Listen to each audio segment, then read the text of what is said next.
Pinangunahan ni Pangulong Ferdinand R. Marcos Jr. ang paggunita sa National Heroes Day ngayong araw.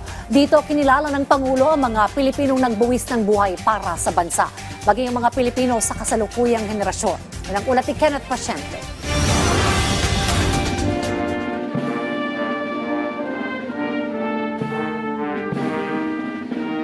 Sa pagdiriwang ng Araw ng Mga Bayani, kinilala ni Pangulong Ferdinand R. Marcos Jr. ang mga bayaning nagbuwis ng kanilang buhay para matamasa ng bansa ang kasarinlan.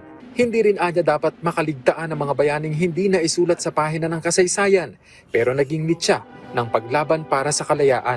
Karapat dapat din daw kilalanin ng mga Pilipino sa kasalukuyang henerasyon na patuloy na naglilingkod sa kabila ng mga hamon sa buhay na patunay anyang nagpapakita ng diwa ng kabayanihan. Kinikilala rin natin ang mga Pilipinong tapat na naglilingkod, nagmamalasakit at nagmamahal sa ating bansa. Sila ang nagsisilbing paalala sa ating lahat na ang kabayanihan ay nananalaytay pa rin sa ugat ng bawat sa atin. Likas na sa Pilipino ang pagiging tapat, ang paglilingkod at pakikipagkapwa. Nakikita natin ito sa ating mga magsasaka, mga mangingisda, mga guro, healthcare worker, ating mga manggagawa. Ang kanilang araw-araw na paglilingkod sa kabila ng mga hamon ay patunay na buhay pa rin ang diwa ng kabayanihan. Naging laman din ang mensahe ni Pangulong Marcos Jr. ang usapin ng korupsyon at katiwalian. Kasunod yan ang isyu ng mga palpak na flood control projects. Sabi ng Pangulo, hindi dapat ito ipagkibit-balikat dahil giit niya, ang korupsyon at pang-aabuso sa kapangyarihan ay kalaban ng kalayaan. Hindi lang pagpapalakas ng ating depensa ang kailangan natin tutukan upang maalagaan ating kalayaan. Kailangan din natin labanan ang banta ng katiwalian at pang-aabuso sa kapangyarihan ng ating lipunan.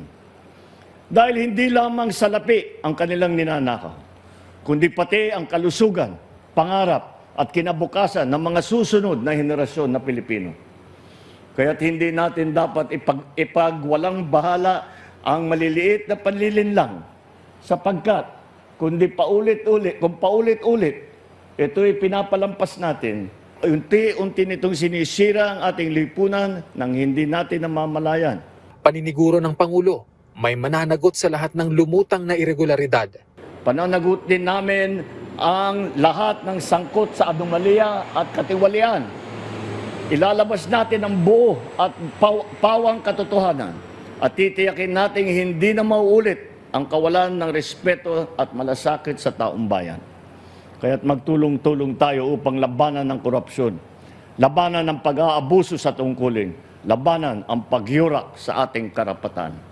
Hinimok din ng Presidente ang mga kabataan na maging gising ang kamalayan at ipinunto na dapat silang magabayan upang mas maging mapanuri sa suliranin ng lipunan. Kenneth Pasyente para sa Pambansang TV sa Bagong Pilipinas.